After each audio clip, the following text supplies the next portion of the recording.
1439년 조선 경복궁 강령전, 한 남자가 거칠게 숨을 몰아쉬고 있습니다. 떨리는 손으로 옆에 놓인 사발을 들이켜지만 타는 듯한 갈증은 가시지 않습니다. 물을 더 가져오너라. 목이 타들어가는구나. 어찌 마셔도 끝이 없단 말이냐. 하루에 마시는 물만 무려 한 동이. 만백성의 어버이 세종은 지금 자기 몸 안에서 일어나는 소리 없는 반란, 소갈과 처절하게 싸우고 있습니다. 어릴 적부터 세종의 고기 사랑은 멈추지 않았습니다. 태종 임금은 유언으로 주상은 고기가 없으면 식사를 못하니 내 상중이라도 고기를 먹게 하라고 했을 정도였죠. 전하, 옥체를 위해 육식을 조금만 줄이심이 어떠하옵니까? 내 몸이 고단하여 고기를 먹어야 기운이 난다.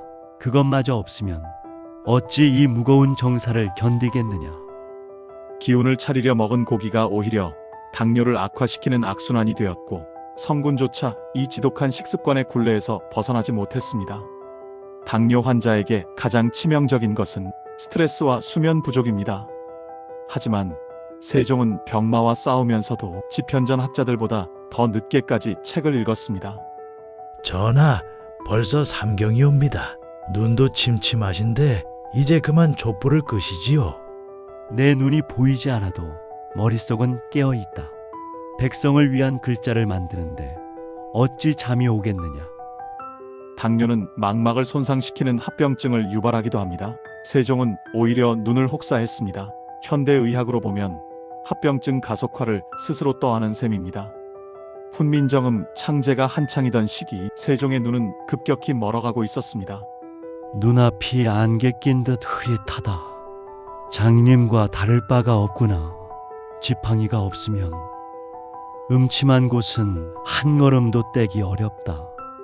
당뇨 합병증의 무서운 칼날, 당뇨 망막병증이 의심되는 상황이었습니다. 한글이라는 빛을 백성에게 선물하는 동안 정작 그 빛을 만든 왕의 세상은 칠흑 같은 어둠 속으로 잠기고 있었습니다. 당뇨는 면역력을 약화시키기도 합니다. 세종의 등과 넓적다리에는 진물이 흐르고 잘 낫지 않는 옹저가 수십 개씩 돋아났습니다. 전하, 종기가 깊어 고름이 차오르고 있사옵니다. 부디 보살피소서. 앉아있기도 누워있기도 고통스럽다. 내 몸이 마치 썩은 나무 둥치 같구나. 세종의 당뇨 합병증이 극에 달하자 어이들은 비상이 걸렸습니다.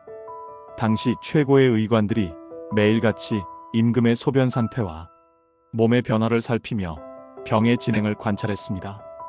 전하, 소변에 끈적한 당기가 서려 있고 그 맛이 더욱 진해졌사옵니다. 제발 고기 반찬을 거두시고 채소와 담백한 음식으로 기력을 보존하소서. 입맛이 없는데 어찌 채소만 먹으란 말이냐. 세종은 어이들의 간청에도 불구하고 고기 식단을 고집했습니다. 요즘으로 치면 식단 관리 실패의 전형입니다. 어이들은 궁여지책으로 온천욕을 권하거나 침을 놓았지만 이것은 혈당 조절이 안 되는 환자에게는 오히려 감염 위험을 높이는 치료 방법이었습니다. 회복력이 떨어진 세종의 몸은 침자리가 오히려 골마 터지는 부작용에 시달려야 했습니다. 세종실록의 기록은 참혹할 정도로 솔직합니다. 기록에 따르면 그는 평소 육류가 없으면 수저를 들지 않을 정도로 육식을 즐겼고 사냥 같은 운동은 멀리하여 체구가 비대했다는 기록이 있습니다. 밤낮으로 연구와 정사에 매진하느라 오랜 시간 앉아있어 욕창과 같은 피부 질환을 자주 앓았고 학자들은 세종대왕이 30대 초반부터 전형적인 2형 당뇨를 앓았을 것으로 추정합니다. 현대인의 당뇨 원인인 고열량 식단과 스트레스, 과로와 운동 부족이 600년 전에도 완벽하게 재현되고 있었던 것입니다. 또한 세종은 당뇨 외에도 수많은 병을 앓았습니다. 뇌졸중 전조 증상으로 수시로 손을 떨며 마비가 되는 풍이 왔습니다. 무릎과 허리가 끊어질 듯 아파서 움직이기 힘들었다는 기록이 많이 남아있는데 일부 학자들은 척추에 염증이 생겨 점차 굳어지는 자가면역 질환인 강직성 척추염을 앓았을 것으로 추정하고 있습니다.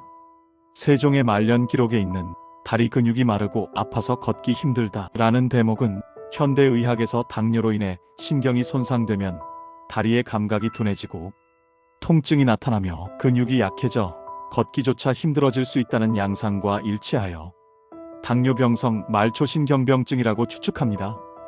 여러분, 당뇨는 혼자 오지 않습니다. 고혈압, 고지혈증, 관절염을 줄줄이 사탕처럼 달고 옵니다. 세종은 이 모든 통증을 고기와 일로 잊으려 했습니다. 하지만 그것은 오히려 몸을 무너뜨리는 악순환이 되었을 가능성이 있습니다. 1450년 정월, 세종의 몸은 이미 한계에 다다랐습니다. 온몸은 퉁퉁 부어올랐고 시력은 거의 소멸했습니다. 세종실록 32년 세종대왕의 서거 직전의 기록에는 임금께서 병이 깊어 손을 떨며 말씀하시니 목소리가 가늘어 알아듣기 힘들 정도였다 라고 적혀 있습니다.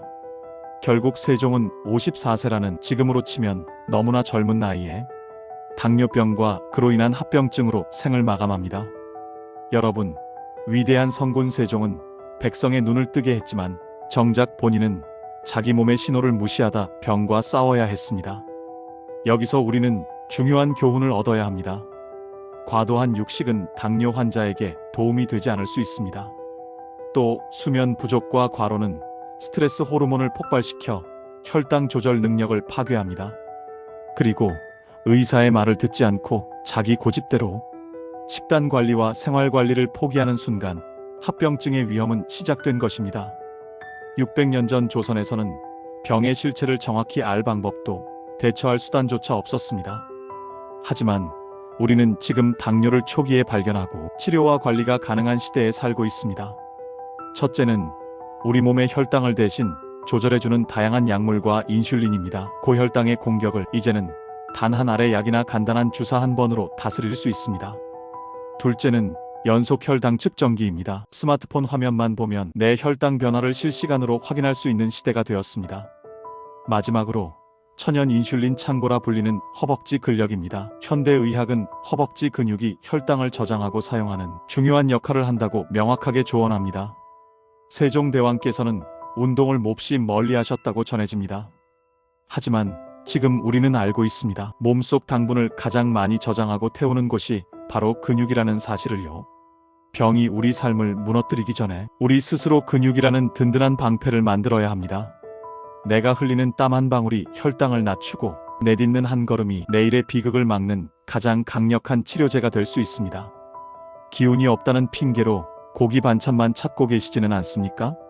바쁘다는 이유로 당신의 소중한 근육이 가늘어지는 것을 방치하고 계시지는 않습니까? 지금 당신의 몸과 마음은 정말 괜찮으십니까? 앞으로 이어질 또 다른 삶의 기록들도 함께 해주시길 바랍니다. 감사합니다.